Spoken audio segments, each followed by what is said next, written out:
A square frame is placed coplanarly with a long straight wire carrying a current I. The square frame has an edge length of A and its nearest edge at a distance of B from the long straight wire. What is the magnetic flux through the square frame?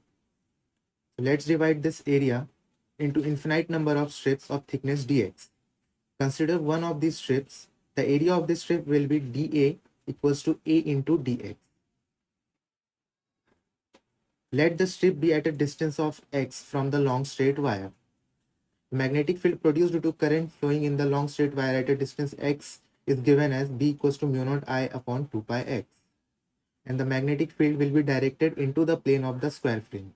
The direction is determined by using Biot-Savart's law, according to which the direction of magnetic field is along the vector ds bar cross r cap. We can also use Maxwell's screw rule to get the direction of magnetic field.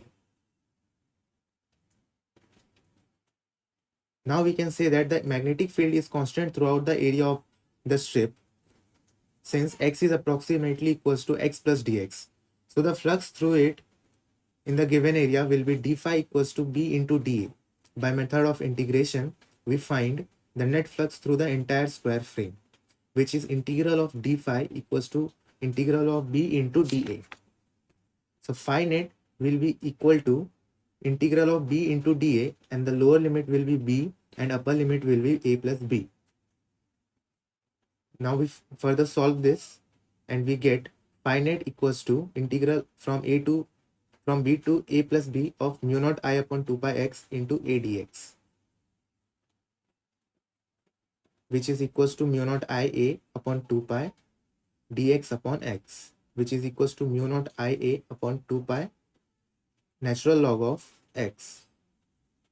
And on applying the limits, that is from b to a plus b, we get mu naught I a upon 2 pi natural log of a plus b minus natural log of b.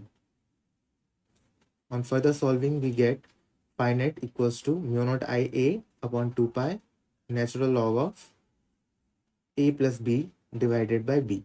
So this is our final answer.